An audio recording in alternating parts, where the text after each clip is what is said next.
And welcome again to APG's Hidden History. My name is Sean Keefe, and I'm here with my co-host, Susan Thompson. Say hi, Susan. Hi, Susan. Ba-dum-bum. There you go.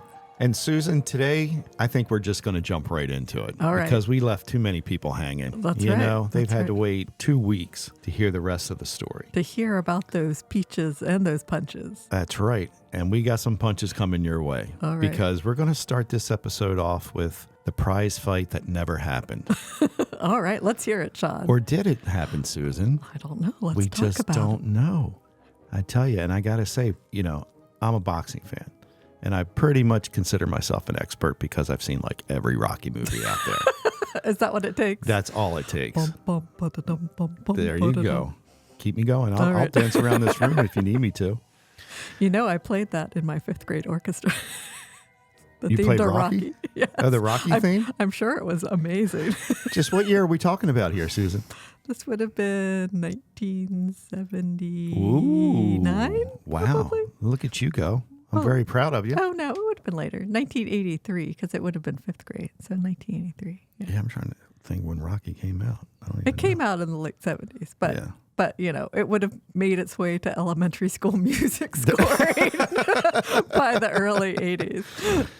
Awesome. Awesome. Great story. See, more build up, more That's right. build up. But again, back to the story here, prize fighting. We're in the year 1849, Susan. All right. So prize fighting in the U.S. is illegal. Right. And there really wasn't much sporting going on in America at that time. You just didn't have the sport itself, but you had everything that went along with it, which was the gambling and the money making. Well, right. I mean, I think, and people will find a lot of what we talk about for the prize fighting, it's all about the money. It is. It always comes down It to the money. always comes down to That money. it And does. it shows up in a lot of ways, and we'll kind of talk about that. So. And anger. I'm not going to lie. A little bit of anger in there makes a good fight. But again, in 1849, prize fighting is illegal in the U.S. because people looked at it as potential murder, which is the reason why it really was illegal. Okay. Because, you know, some men didn't get out of the ring. I mean, this was Right. bare knuckle fighting. Because there weren't really it was a thing that wealthy gentlemen did in England. There were fighting clubs, gentlemen Jacksons and things like that. But they really hadn't created rules around it They until like 1838, right? And even Thomas Jefferson, going way back, he compared bare knuckle fighting to dueling. Okay. You know, he didn't see anything different between the two because somebody may wind up dead. So a harsh sport. It is. It is. So this leads us to New York City, where James Yankee Sullivan challenged Tom Hyer to a championship bout. And this is important because this would be considered the first time there was a championship in prize fighting in the United States. All right. And you also have a natural-born American in Tom Hyer compared to that of an Irish-born James Sullivan. Right. And James Sullivan just wasn't an Irish immigrant, even though he set up sort of the fight between the nativists and the immigrants at the time. He was also an escapee from the penal colony in Ouch. Australia. That I did not know. Yeah. So like he made his way to New York in 1839 after escaping from the penal colony. And he set up business, as all good felons do, as a saloon keeper. I think the thing to remember at the time, for a little historical context, is that these fighters were really more than just fight. I mean, this wasn't like their main job. For the most part, they were bar keepers, saloon keepers. They were butchers. They were the working class people of New York. But they were also being used as the henchmen of the political parties at the Correct. time. So it was really, it looked like sports. It probably was somewhat about sports, but it was also about those fighting political parties, about gaining influence at the time. And some people today, looking back, compare the two to the film The Gangs of New York, Right. where you have the Bill the Butcher character. Right. Which, you know, and his name is Butcher because he probably was a He butcher. was a butcher, correct. As Tom Hyer was a butcher by training as well. Yes. So these are people who are, you know, rough and tumble, and they're separated from the more elites of New York at the time. And, you know, this all began when, you know, you have two fighters here, and then one thinking they're the better fighter. Right.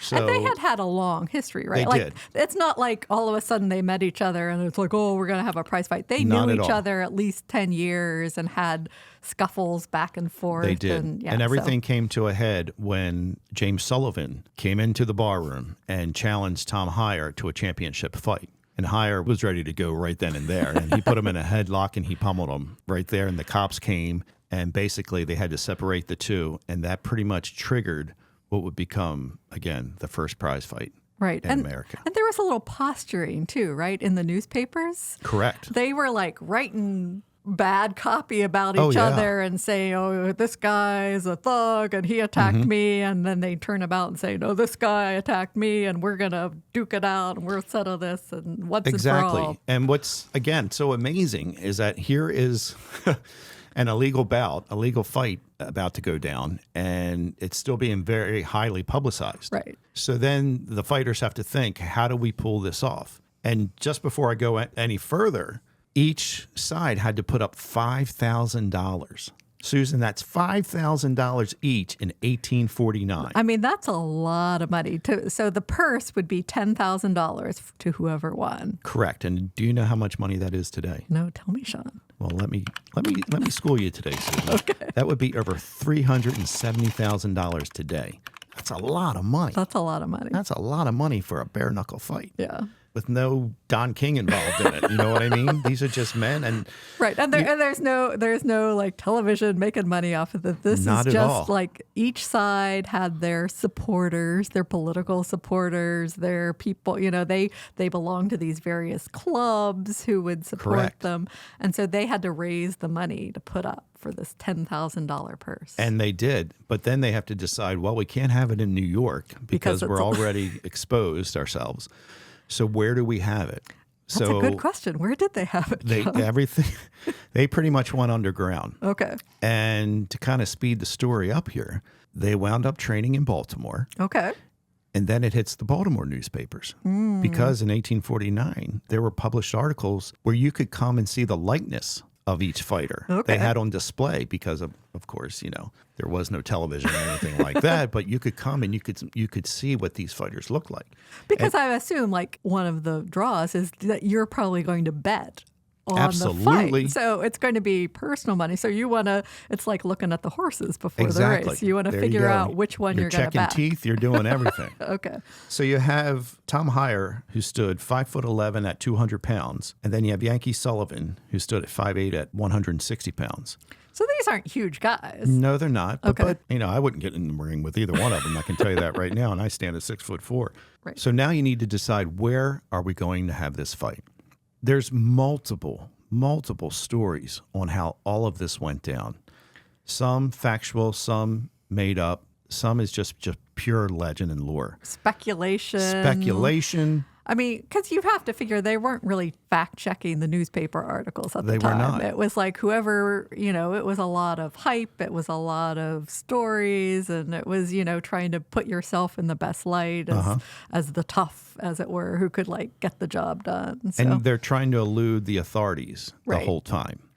So there's rumors that there were doubles, you know, Okay. because nobody knew what these men looked like either, you know, Okay. especially if you're, you know, outside of their native city of New York. right. So they're in Baltimore.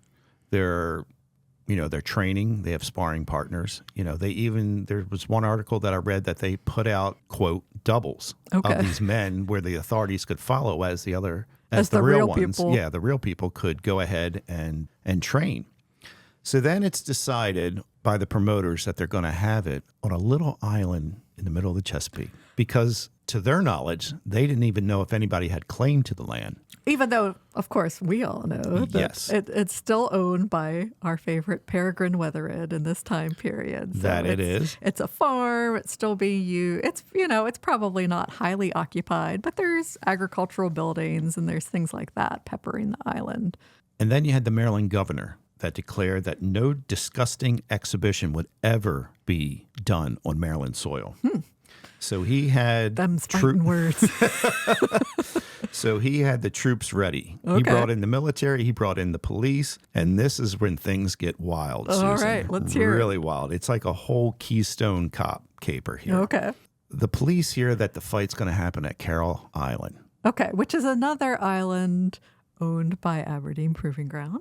It is? It is, yes. So All right, we're not going to talk about it. Note to self. Okay. But it's further down. It's closer to Bali's quarters and that area, Essex, outside. So it's more down in Baltimore County. Okay. So just FYI. But it's these little islands that pepper the coastline of Maryland. So You like that pepper word, don't you? pepper. Or maybe I should pick a different word. No, that's fine. I'm just teasing you. So loaded with 110 officers and towing a scow for the transporting of prisoners from the Baltimore harbor, the police head out to Carroll Island, Okay. only to find it empty. There's no one there, Susan. It's just silent. So then they start to move up north Okay. to Poole's Island. Now they got them. The Okay. police are like, they're there. We know they're there. They've been there. Then they run ashore, grounded. So then they start jumping in the water, swimming to Poole's Island. And this is February. This is happening. It's cold. It's not like we're talking June, July, It's August cold. time It's frame. cold. So they arrive at Poole's, but guess what, Susan? what? This is pretty darn important. No one told them what they looked like. They had no idea who they were looking for. All right. So you had Sullivan there, you had Hire there, and they also had their trainers with them. Okay. So in order to allow them to escape, they just, here I am, guys, come and get me. So it's just a scene of like abandoned at Complete Poole's chaos. Island. They don't know what they're doing. They or who don't they're know what they're arresting doing. or anything. And the ones that they're after are just walking among the crowd and right off into a boat. Probably like, hey, there's the guy There you want. go. And actually, the news article says that the spectators were kind of like flipping the bird and waving at the cops because they were stranded because their boat had run ashore. They weren't going anywhere. Okay. So Sullivan and Hire, they finally wound up in Kent County at Still Pond Heights. And there the fight happened, finally, after all that. So what was the fight like after all this build up to the fight? One man was left standing and one man was left lying on the ground. All right. But who was victorious, Susan? I don't know. You don't know? Well, I do. Okay. I've done my research too. I'm like, oh, yeah, I know something you don't know. The American-made Tom Hire. Oh, right. So after this, he became the champion of America. Correct. Right? I mean, this catapulted him to fame. It did. From what I've read, he was the first sort of sports figure to appear on the American stage. He was basically stuck into a bad play to draw people to make money. And it was after this fight happened that the newspapers really started including sports news just to sell papers. So Correct. it's all about the money. So this was really a turning point in American history and American sports history. It was really the beginning of American sports and setting up these, prize fighters as someone to be admired. Like normally the American public would not look fondly on a brutish butcher / saloon keeper. I mean, that's Sure. not who you would, but like they set him up. Tom Hire, champion of America, to be this mythical figure in the sky. And they were selling mementos and, as I said, putting him on the stage. And That's true. And there's even a lithograph that was created right. of the fight, which is pretty amazing. And I would love to get a hold of a copy myself. Well, I've seen what you're talking about too, and the fact that it was being publicized in art. They were putting out pamphlets about it. Like one of his friends published this whole life and times of Tom Hire. It really became its own kind of industry, which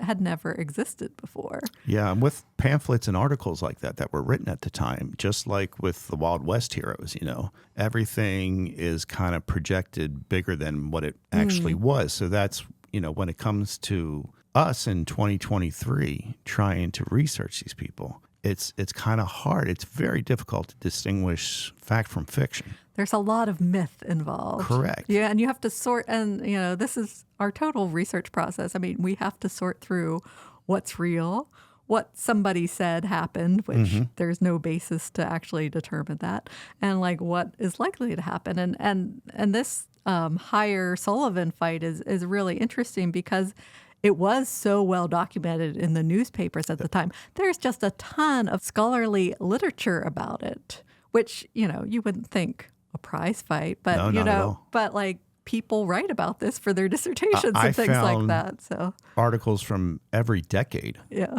after the fight written about the fight, because Tom Hyer, he even had to return to Baltimore, and he did habeas corpus.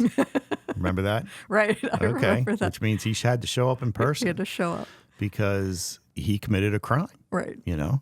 So he was being admired, but he was being prosecuted at the same time. And it's really interesting looking back now because he won $10,000, which would have been Yeah. a lot of money. That's a lot of money. But you go back and you look, and he died destitute and physically broken at the age of 45. Yeah, and Sullivan didn't fare too well either. Yeah. You know, he died pretty young himself. But one thing that came out in the trial is that there was speculation that they never intended to have the actual fight on Poole's.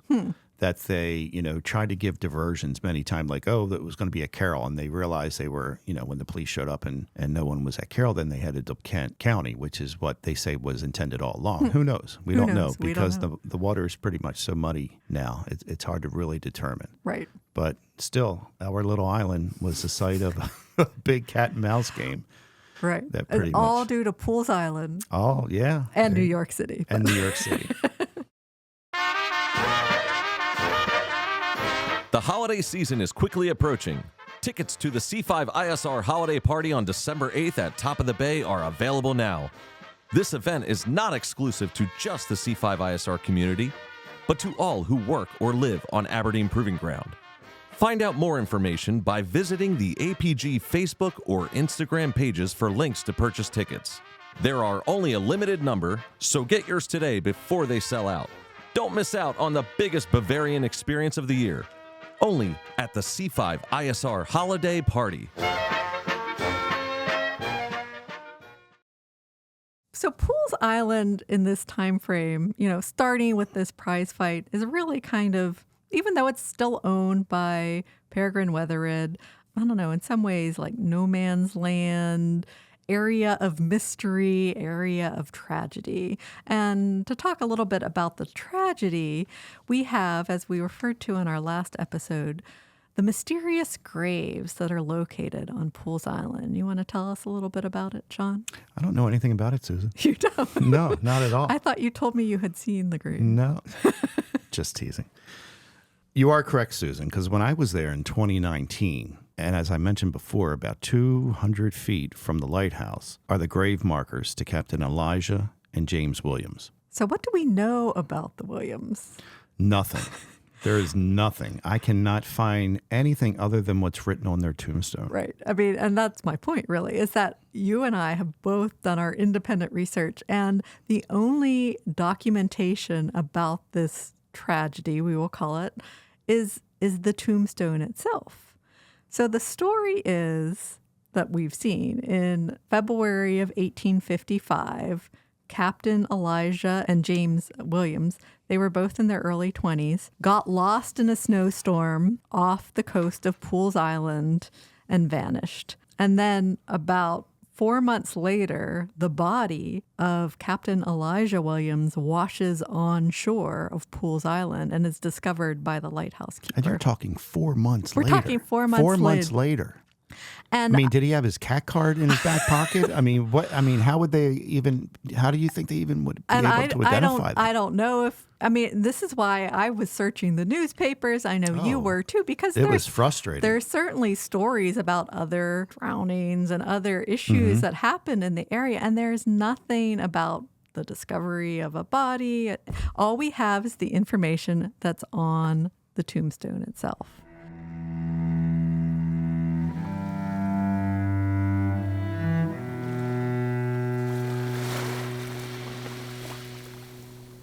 The tombstone reads, "In memory of Captain Elijah Williams, aged 24 years old, who was lost in a snowstorm February 24th, 1855, near Poole's Island.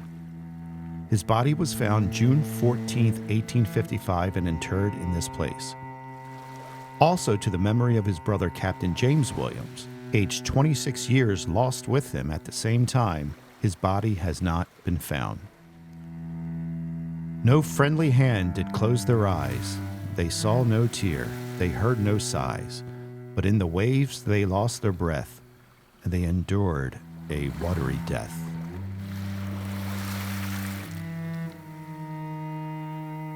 Poole's Island is kind of in a dangerous area. You have to remember that 100 years ago, 150 years ago, was much different. There's newspaper reports of 5 inches of ice covering the waters around Poole's Island. There were boat accidents. There were people caught in the ice, caught in the snowstorm. There was reports in 1876 of a canal boat wreck where 8 people died. There's numerous other reports of bodies washing on the shore of Poole's Island. Actually, it seems to be a location where things just wash up because there's even newspaper articles about like this boat washed up on the shore. You can come retrieve it if you prove it's yours and give us a fee, you know, and this is... And they were always picking like loose boats. Right.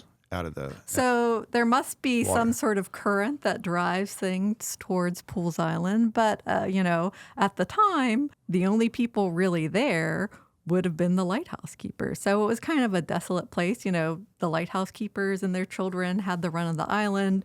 The only way to get to land was by boat. There was never a bridge. There was never any physical connection. I think when the water would freeze, you could walk across the water, and that's how people... Do you think their bodies were preserved in the cold water? Could that have been a possibility? I don't know. So, I mean, it is a mystery. Well, you know, it almost makes me wonder that if they never found James but knew of James, Right. how did the lighthouse keeper know that? I don't. Or how would somebody have Right. known that, do you think? They must Unless have- there was a search party. They must have been reported as missing because they have a date of when they went missing. And I'm sure there were documents of like that there was a storm that happened and they would have known maybe they were just fishermen who were out on a small skiff or something like that. Maybe part of their boat washed up, which is how they identified someone. Maybe there was part of a body in a boat. We don't know. All we know is the information that's on this very vague tombstone, which was hidden for a very long time. Yes, it was.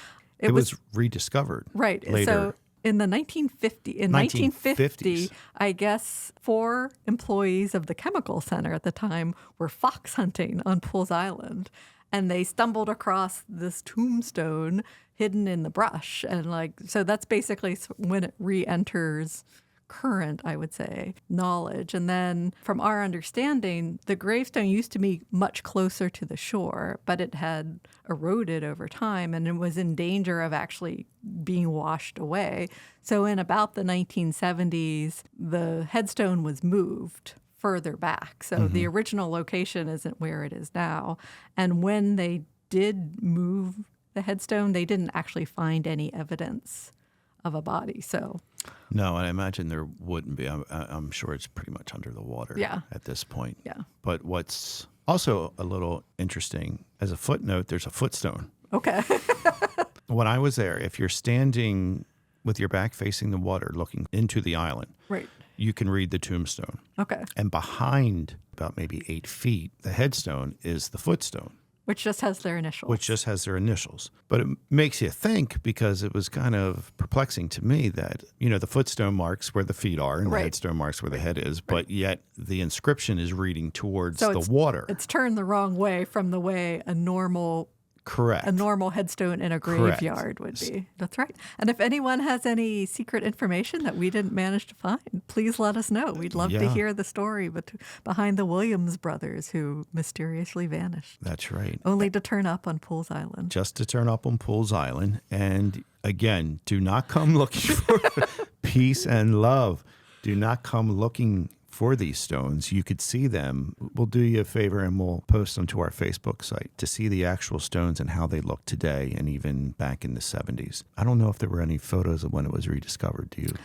No, I don't believe so, because they probably didn't have cameras when they were hunting foxes. So. No? It's not like I now where always take a camera with me. everyone has their camera in their pocket. So. Yes. So as we move through the 1800s, we're sort of moving into a different time period. So we're moving away from a more rural agricultural landscape to one where people in cities are looking for recreation. You know, it sort of started with the boxing. People have a little bit more free time, a little bit of money, not much, but a little bit. And at beginning in like the 1850s, there's this idea of excursioning because there's steamboats. And as we talked about earlier, the Chesapeake Bay was the main way to get around because, as we said, it would take, an hour and a half now driving around to get on the opposite side. But you could take a steamship across from Kent County to Baltimore in probably like an hour or so, and you get a lovely day on the bay. So there's lots of articles in the newspaper at the time talking about family excursions on these boats where you were welcome to bring a lunch, and they'd leave from Baltimore or they'd leave from Kent County, specifically from what was called Tolchester Beach Amusement Park. Tolchester was huge back in the day. And so was Betterton Island. That was it was a way to escape city life. Right. You could go to a beach. Right. And they had moving picture shows. I mean, I have an old photo of the beach there at Tolchester. And Right. It's pretty, and that's from the 20s. Right. And there's lots of pictures of the steamboats that you could take. But, this was widely advertised in the city. And for about 25 cents, you'd get a day out on the bay. And they said, bring your lunch. But they would have ice cream and confectionaries on for sale on the boat. It was a pleasure cruise. Right. They wouldn't stop at Poole's Island, but they would go up and around Poole's Island. So that was sort of the terminus of the boating excursion. I found plenty of advertisements. Then later in the 19-teens, there start to be, more reasons to stop at Poole's Island. And the reason to stop at Poole's Island was the peaches. Oh, I love me some peaches. So in 1872, we finally get to the end of the Peregrine Weatherid time frame at Poole's Island. He is deceased at this point, and his son owns the property. And it is purchased by a man named George Merritt. And George Merritt brought in to the island 2,700 peach trees in order to start an orchard. And evidently, this was phenomenal. This was like an amazing peach orchard.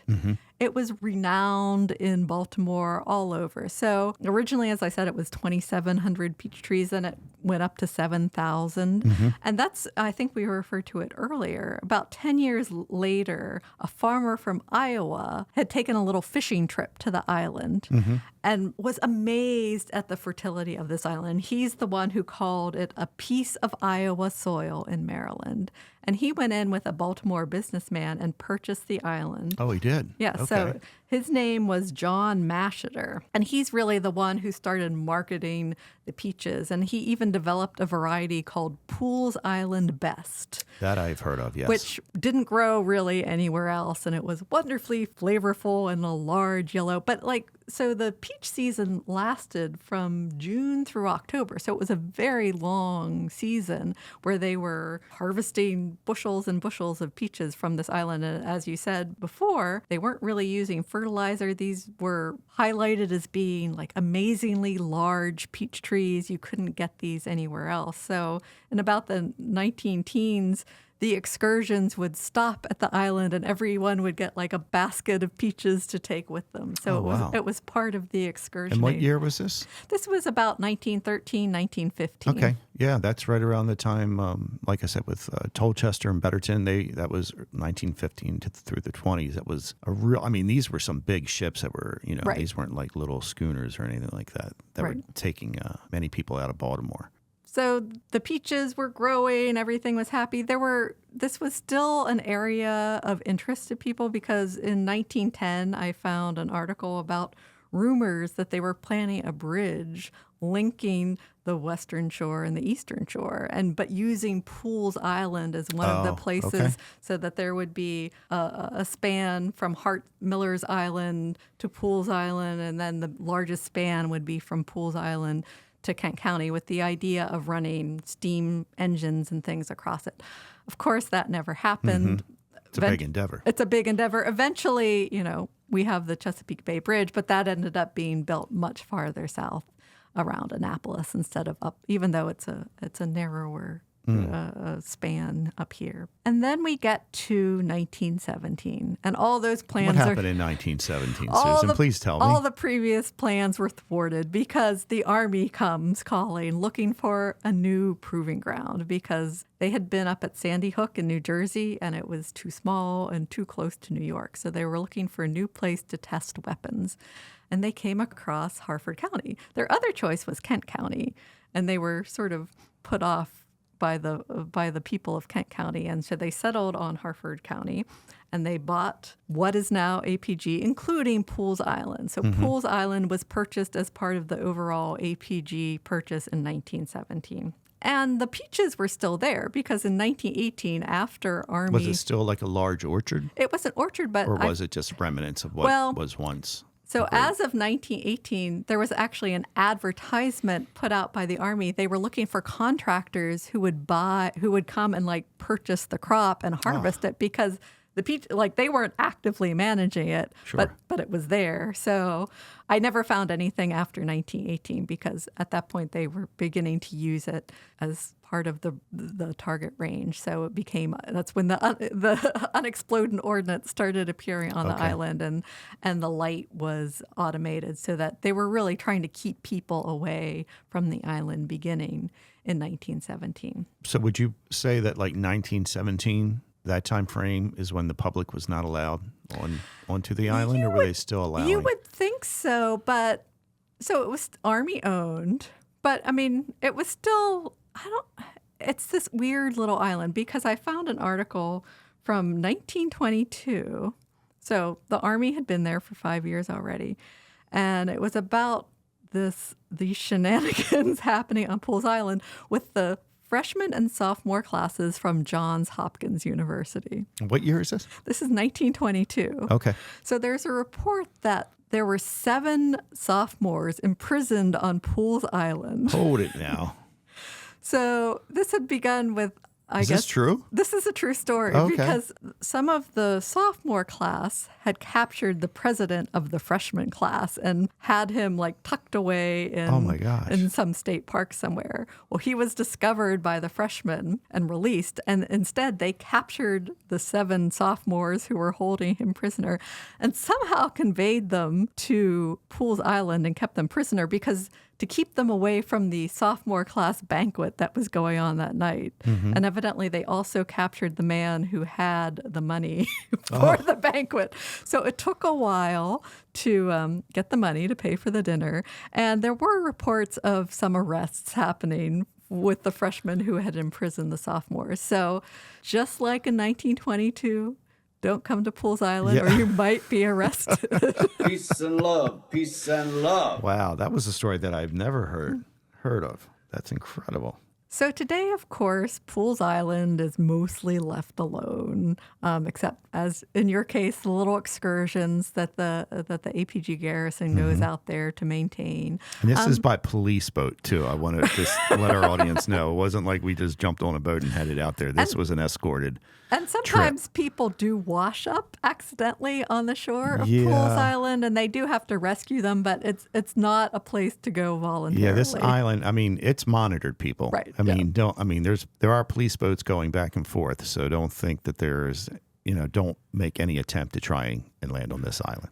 Good. So if you get to Poole's Island today, which you shouldn't, the only thing you'll really see are the current inhabitants, which are mostly blue heron and osprey, who have large nests there. And I've heard, the blue heron can get kind of nasty with you if you visit. This is from the actual people who are allowed to go there, who work for the garrison.